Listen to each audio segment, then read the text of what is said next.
Bom dia, pessoal.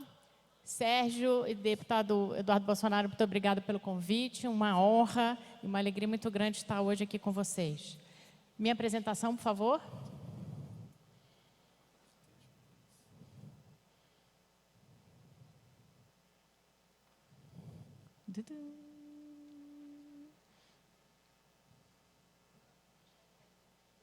Hã? Já passei faz 2 dias. Está aqui? Chegou? Então, o que eu vim rapidamente tentar passar para vocês aqui hoje é qual deveria ser a agenda pela educação das pessoas que se preocupam com o futuro do país. Pelo que a gente deve brigar, ok? Próximo. Qual é a minha hipótese? Não sei o quanto vocês sabem do meu currículo, mas eu tenho mestrado e doutorado em política educacional. No meu mestrado, eu estudei características da municipalização do Estado de São Paulo. E no meu doutorado, eu estudei o caso de Sobral, ok? Então, eu tenho um profundo conhecimento das políticas educacionais do Brasil e eu costumo estudar numa perspectiva comparada com os países de melhor desempenho no PISA, principalmente. Próximo, por favor. Qual é a minha hipótese? Que a educação no Brasil não melhora, não porque a população é pobre ou porque faltam recursos, mas porque, próximo, todo o sistema educacional brasileiro é fundamentado por uma intencional mediocridade cognitiva e acadêmica. Vou explicar por quê. Próximo, por favor. Quando a gente analisa, eu não consigo explicar em detalhe aqui, tá? Mas quando a gente analisa a evolução da proficiência dos alunos brasileiros por parâmetros internacionais, e hoje ainda apenas o PISA, mas o nosso professor Nadalim está proporcionando, depois de muitos anos, novas avaliações que vão deixar a todos nós ainda mais atônitos com a falta de capacidade do sistema educacional brasileiro de ensinar. Nós ficamos parados no tempo por mais de 20 anos. Essa hipótese que eu levanto é o seguinte: por termos ficado parados e desconectados da evolução do mundo desenvolvido na educação nas últimas 2, 3 décadas, os nossos alunos não são, deixa eu deixar bem claro, nem os das escolas privadas não são expostos ao mesmo tipo de desafio pedagógico e cognitivo que os seus pares nos países de alto desempenho. Os países desenvolvidos e os asiáticos em desenvolvimento, maiormente a China e os chamados tigres asiáticos. Essa defasagem não é quando o aluno está mais velho, ela começa na pré-escola. E essa é a importância da existência de uma secretaria de alfabetização que é dirigida pelo professor Nadalim. A existência do caso de Sobral, que consegue alcançar não apenas o topo dos indicadores brasileiros de educação de qualidade, mas por terem feito também uma edição especial do PISA com uma nota muito melhor do que a média brasileira, mostra que mesmo em contexto de pobreza, o aluno brasileiro não tem um problema cognitivo. Em contexto de pobreza, quando as políticas educacionais praticadas no mundo desenvolvido são implementadas em território brasileiro, elas funcionam exatamente como elas funcionam em outros países, obviamente, né? Próximo, por favor. Essa mediocridade curricular, a mediocridade de objetivos pedagógicos, começou lá nos parâmetros curriculares, tá? Em 98, não começou com a base, ela foi consolidada na Base Nacional Comum Curricular, que é o famoso currículo nacional que a gente tem hoje no Brasil, tá? E essa base foi construída de maneira recente, quando já se sabia muito mais a respeito dos currículos dos países desenvolvidos, e foi uma escolha fazer dessa forma, tá? Como foi feito. Eu vou dar exemplos concretos aqui para vocês.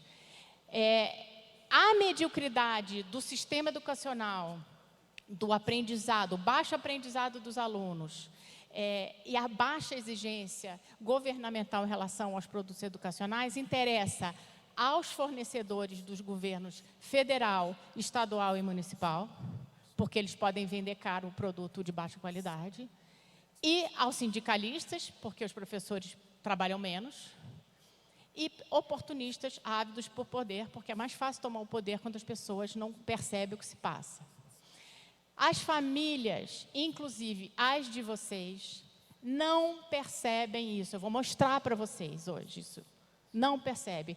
Quando percebe que tem alguma coisa errada, espera aí, tem alguma coisa aqui que não está funcionando, não tem para onde correr.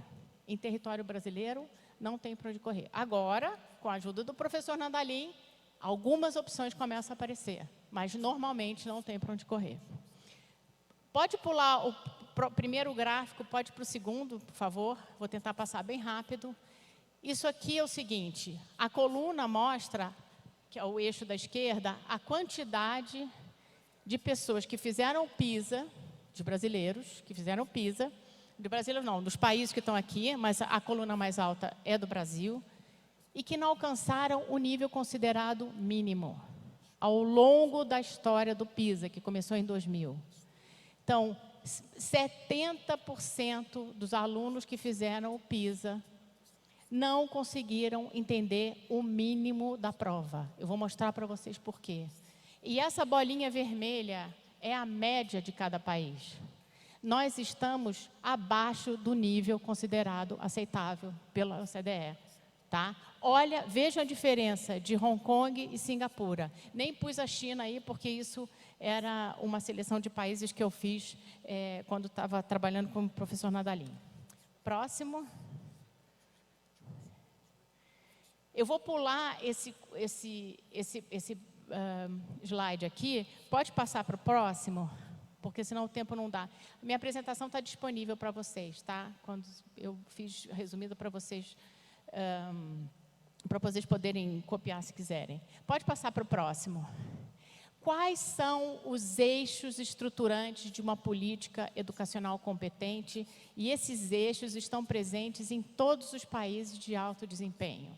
No PISA, no PIRLS e no TIMSS, que são outras duas provas que o professor Nandalim vai rapidamente explicar. Currículo. O currículo é um mapa organizado de objetivos pedagógicos, de preferência ambiciosos. Vou mostrar para vocês a diferença entre ambição e mediocridade curricular. Livro didático, que pega esse objetivo e leva para dentro da sala de aula. Provas e avaliações permanentes dentro do sistema, dentro da sala de aula, para o professor monitorar o aprendizado, e provas externas, para a gente poder melhorar o sistema educativo. Formação docente, que dê conta de aplicar prova, de fazer prova, de ensinar o livro didático e de entender o currículo. Próximo, por favor. Pode passar o próximo. Vamos lá. Quem é bom de matemática aqui vai entender rapidinho o que eu vou falar. Isso aqui é o que existe na Base Nacional Curricular Comum hoje, o nosso currículo, que foi homologado em 2018, tá? Sobre fração. Na pré-escola, os alunos brasileiros não aprendem, se seguirem a base, não aprendem praticamente nada de relação quantitativa e dos rudimentos da matemática, completamente diferente do que é feito nos países desenvolvidos, ok? O professor Nandalim está fazendo um importantíssimo trabalho nessa área, com um programa de livro didático super competente para essa etapa, e que inclui o que os países desenvolvidos já fazem, tá? E que nunca foi incluído na história educacional brasileira de livro didático. Então, vejam bem, teoricamente, o povo que escreveu a base diz o seguinte, isso é o que está escrito no documento normativo curricular brasileiro. Para aprender fração, e isso é tudo que está sobre fração no currículo brasileiro, tá? No segundo ano, o menino vai resolver e elaborar problemas envolvendo dobro, metade, triplo e terça parte. Ele vai elaborar problema de matemática quando ele ainda nem aprendeu a ler. No terceiro ano, ele aprende a associar o quociente de uma divisão com resto zero, de um número natural, por esses números com a ideia de metade, terça parte, etc. Só que antes, não sei como, no ano anterior, ele aprendeu a resolver e elaborar problema. Progressão não faz o menor sentido. No quarto ano, ele reconhece as frações unitárias mais usuais e como unidade de medida menor que a unidade. Então, vejam, além de estar mal escrita a habilidade, a ordem de aprendizado não permite um sequenciamento cognitivo apropriado para o objetivo pedagógico.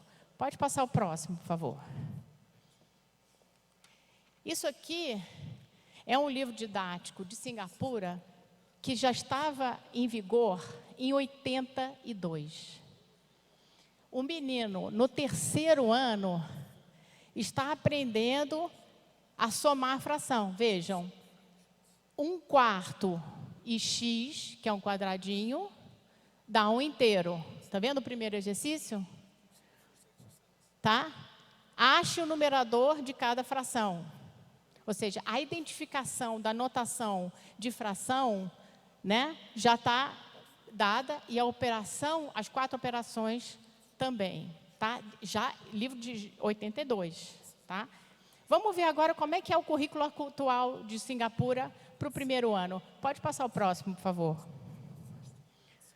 Aqui no primeiro ano, ele já compreende o que é a fração como parte de um todo, porque na pré-escola ele já aprendeu a identificar critérios de categorização de elementos. Então, ele sabe que, por exemplo, uma coisa típica de erro matemático, que não se soma banana com laranja, a não ser que você esteja usando como categoria fruta. Você não pode somar coisas de características diferentes. A notação e a representação das frações já desde o primeiro ano. Então, ele vem da ideia quantitativa da fração, da divisão de um todo, e ele começa a notação já no primeiro ano, e a adição e subtração de fração no primeiro ano. Tá? Vamos passar para o próximo, por favor. Vocês lembram o que a base dizia sobre o primeiro ano, né? Bom, o que eu trouxe aqui é só para vocês verem como o currículo é organizado, como os objetivos pedagógicos são muito mais ambiciosos que os brasileiros e como os objetivos pedagógicos são objetivamente escritos, claramente especificados. Próximo, por favor. Não é impossível, esse é um extrato do objetivo pedagógico de 5º ano do currículo de Sobral, que eu tive a honra e o privilégio de participar da elaboração. Isso aqui é só um pequeno extrato. É possível se fazer esse tipo de especificação, ao mesmo tempo clara e ambiciosa, em território nacional. Não existe um elemento do ambiente aqui que nos impeça, digamos assim, biologicamente, de fazer isso. A oposição é só política.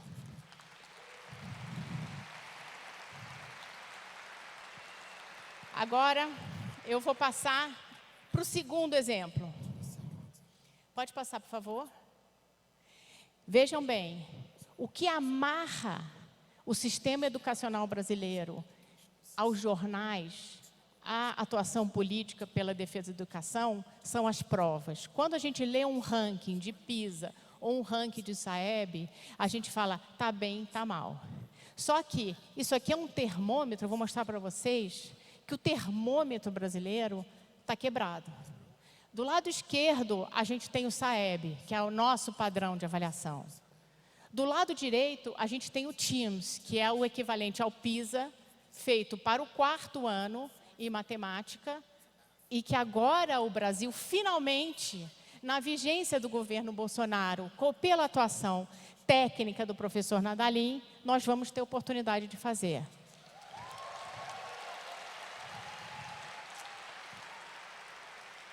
Vou mostrar para vocês a imensa diferença. Como nós todos estamos sendo enganados pelo sistema. O SAEB, primeiro, SAEB é 5º ano, hein, pessoal? O TIMSS é 4º. Primeiro, no SAEB, os meninos só trabalham com números naturais. Tá? Então, no TIMSS, já é o conjunto dos números, inclui também o conjunto dos números inteiros. Outra diferença, pode passar o próximo. Uma outra questão que não aparece aqui de maneira clara, mas quando a gente compara as questões a gente vê, é que a ordem de grandeza dos números que são trabalhados no SAEB é muito diferente do que é trabalhado no TIMSS. No Brasil, a gente segura o aprendizado dos meninos nas ordens mais baixas, dezena, centena e milhar. Nessa altura aqui, os meninos já estão trabalhando, inclusive com as 4 operações, na ordem do bilhão. E a última diferença, que eu acho que, para quem conhece a importância do raciocínio matemático, isso aqui é o mais chocante. Pode passar o próximo, por favor? O próximo. Desde os PCNs, a gente simplesmente proíbe o aluno brasileiro de usar a álgebra no Fundo 1. Ok? Não tem questão nenhuma. Estava escrito no PCN que não se pode inserir letra no ensino na notação matemática no Fundo 1, e isso foi repetido na Base Nacional Comum Curricular. Então, enquanto o mundo todo já está aqui, os brasileiros nem aprenderam a transformar numa equação simples, A mais B igual a C, 2Y mais B igual a Z, que é o básico do raciocínio matemático, para transformar um problema numa questão matemática, o aluno brasileiro está proibido de fazer até o Fundo 1. Próximo, por favor.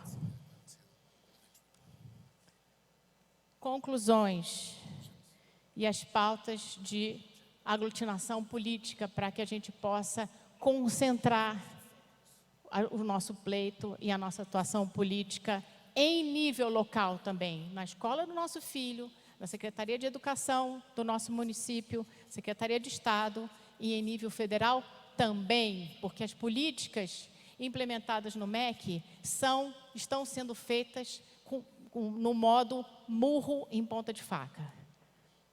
Próximo, por favor. A gente precisa aproximar o padrão de ensino, a expectativa de aprendizagem dos brasileiros daquela praticada nos países de alto desempenho. Como eu provei aqui para vocês, mostrei aqui para vocês, estamos muito longe disso. Não é apenas a especificação de objetivo pedagógico que precisa ser alinhada. A progressão, como eu falei, está completamente truncada no nosso documento curricular nacional e a gente precisa melhorar esse documento, precisa estar mais claro, tá? Precisa ser melhor bem feito, melhor estruturado. As avaliações precisam ser melhoradas, né? E quem controla o sistema de produção curricular, o sistema de avaliação, é o governo federal. Portanto, essa luta é uma luta no âmbito do apoio às ações do governo federal que vão nessa direção. Os livros didáticos são o principal instrumento de você levar um objetivo pedagógico da cabeça do formulador de política pública para dentro da sala de aula. Esses livros, inclusive, estão sob ataque agora, né? Então, o principal instrumento para levar qualidade não são os professores, é o livro didático, tá? Esse processo também é controlado pelo governo federal, aqui no MEC, tá? E os professores, para voltarem a ter o papel de protagonista em sala de aula, para trabalhar com um excelente livro didático, para fazer excelentes avaliações de nível internacional, e para dar em sala de aula um currículo comparável dos países envolvidos, precisa de uma formação que junte esses elementos e que ele aprenda a ser um bom professor em sala de aula, fazer manejo de sala de aula e dar na aula esses conteúdos, oferecer para o aluno esse conteúdo. Quem controla a qualidade do processo de formação docente inicial e continuada também é o governo federal. Pode ser melhor no nível do ambiente do município e do estado, mas o grande controle, quem dá o tom, é o governo federal.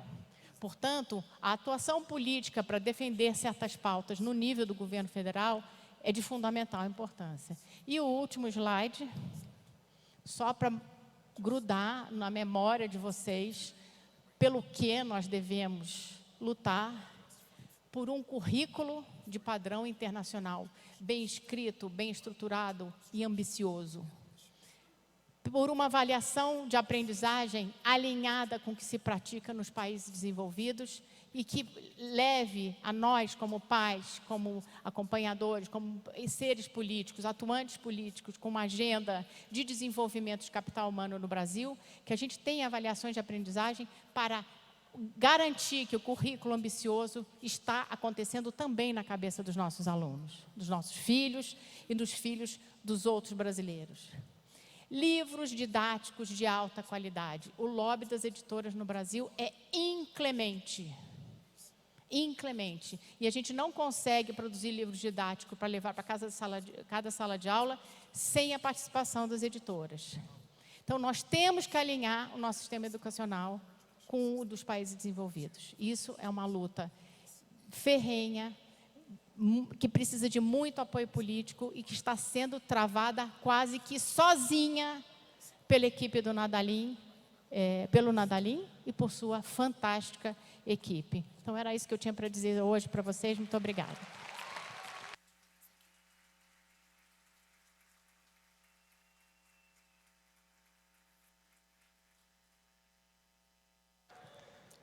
Bom dia a todos, eu estou rouco e vocês vão ter de me aguentar.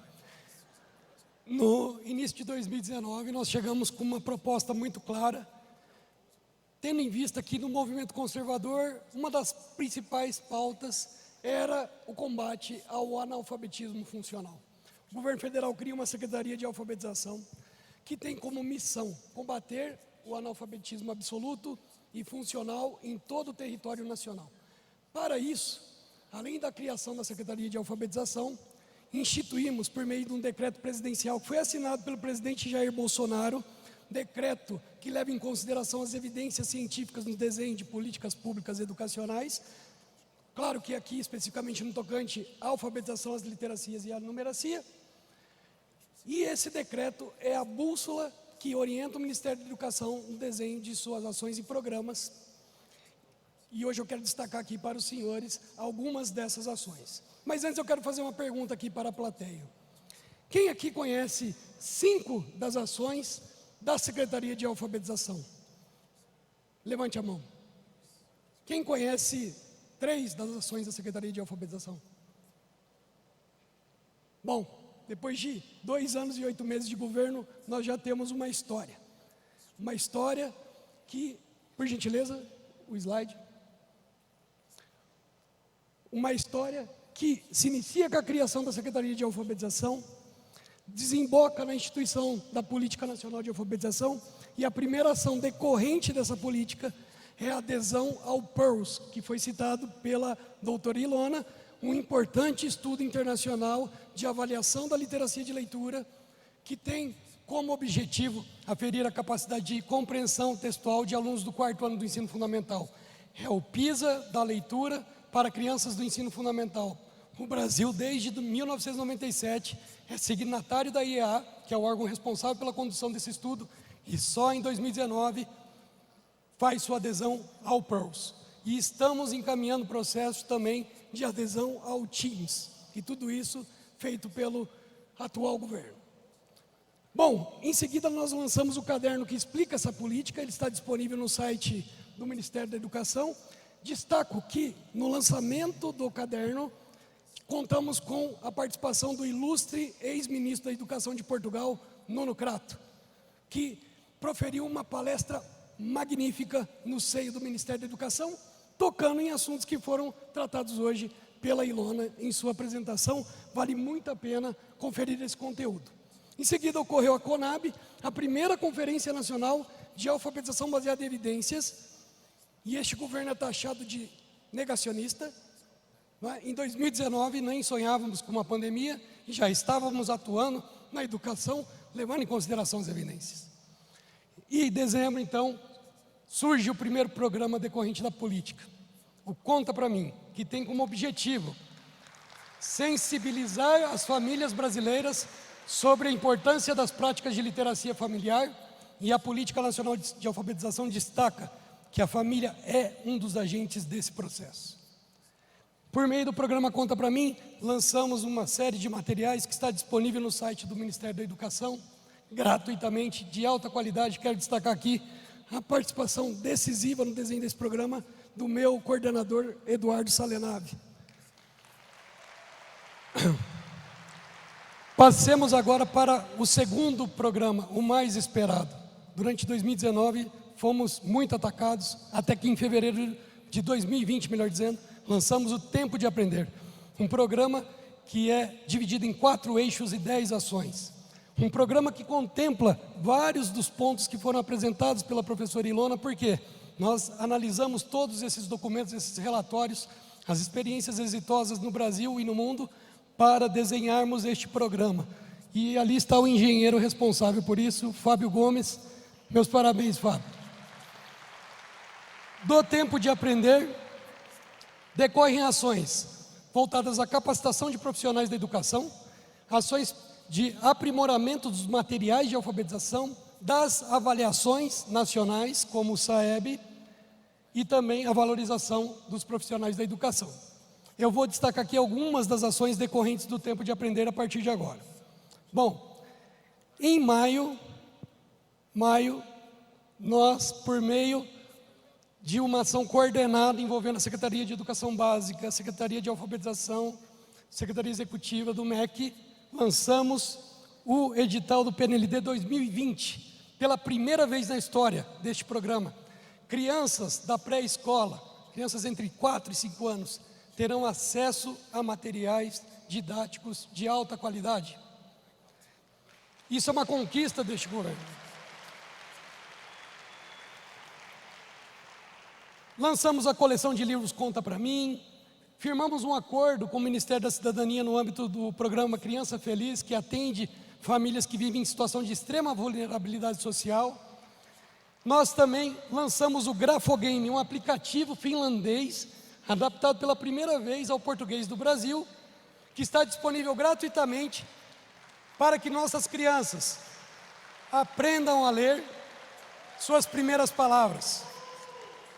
Somos o primeiro colocado no ranking mundial, considerando os países que disponibilizam essa ferramenta e o número de downloads. Já são mais de 755 mil downloads em 8 meses.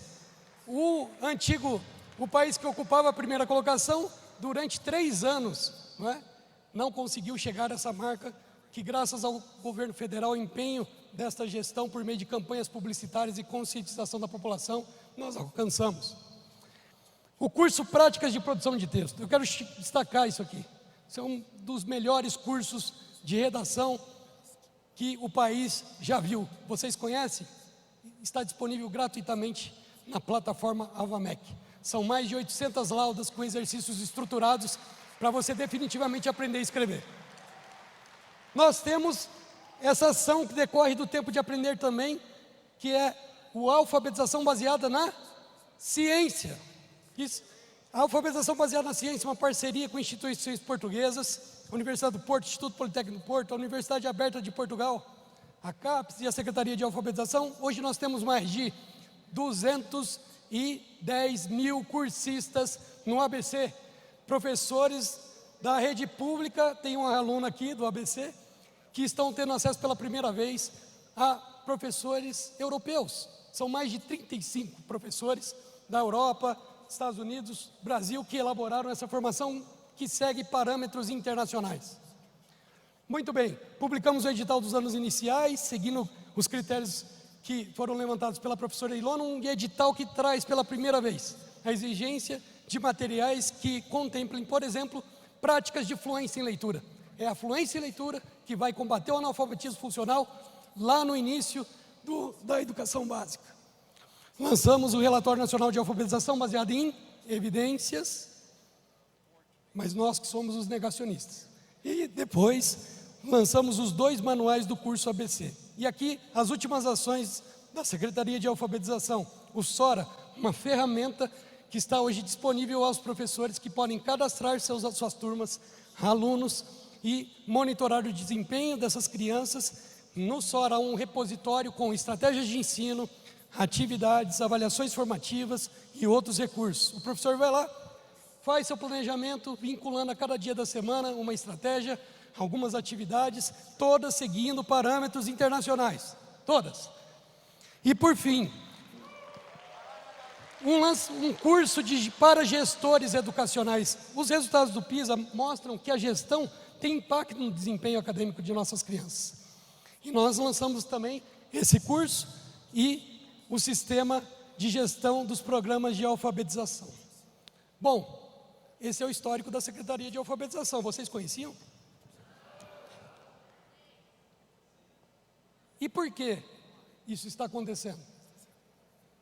O Ministério da Educação está cumprindo seu papel. Semanalmente está divulgando essas ações.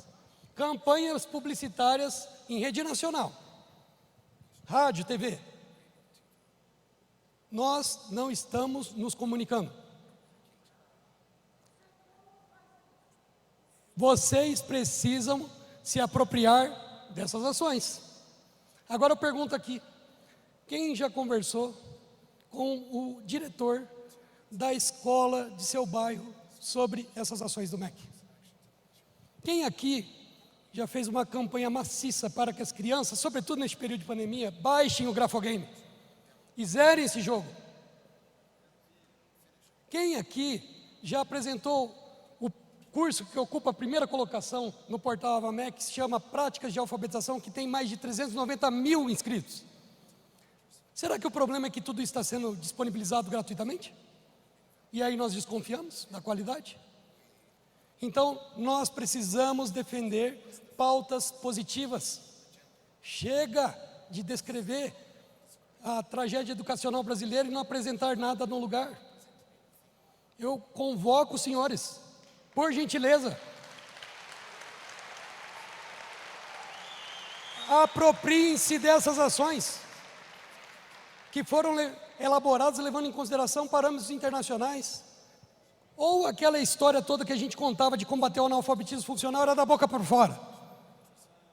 Então, nós temos agora, em 2 anos e 8 meses, todas essas ações. Eu espero que vocês acessem o site alfabetização.mec.gov.br. E eu preciso finalizar aqui, sem me esquecer do combinado. 2 coisas importantes antes de concluir.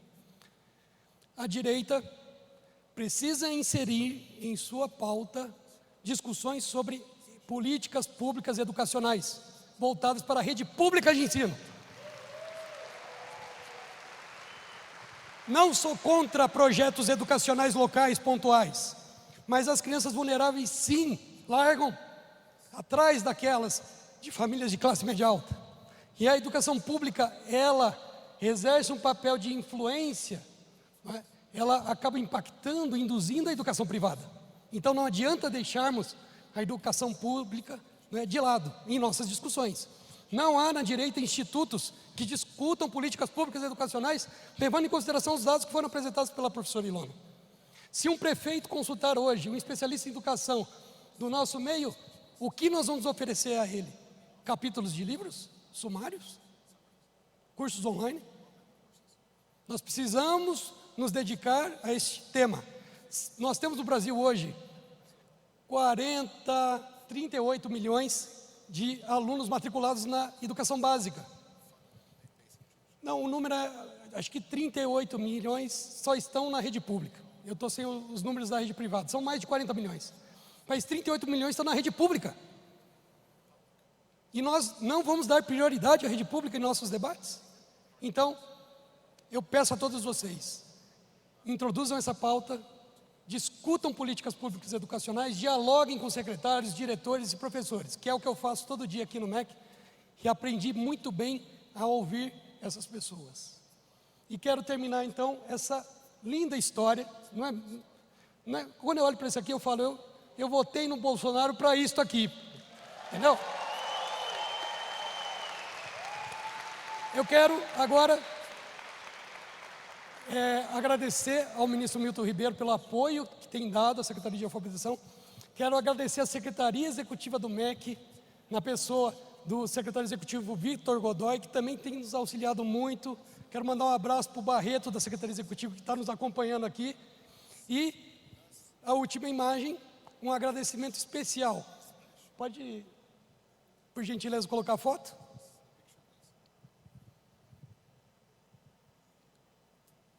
A esta equipe aqui que está desde o início comigo.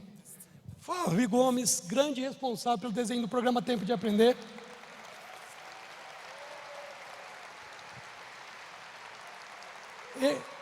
Este aqui é o Eduardo Sananave, ele é o verdadeiro pai do Tito.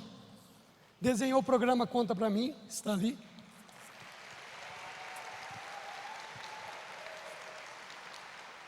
O meu mineirinho preferido, físico, Dr. Will, nós chamamos de Dr. Will na secretaria.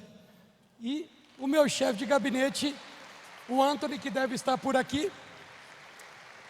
Acho que também, a Maria Eduarda está aqui também. Quero mandar também meu abraço carinhoso a todos os servidores da Secretaria de Alfabetização. E vamos parar com essa história de achar que todo mundo que está na esplanada é comunista só porque é funcionário de carreira. Muito obrigado a todos.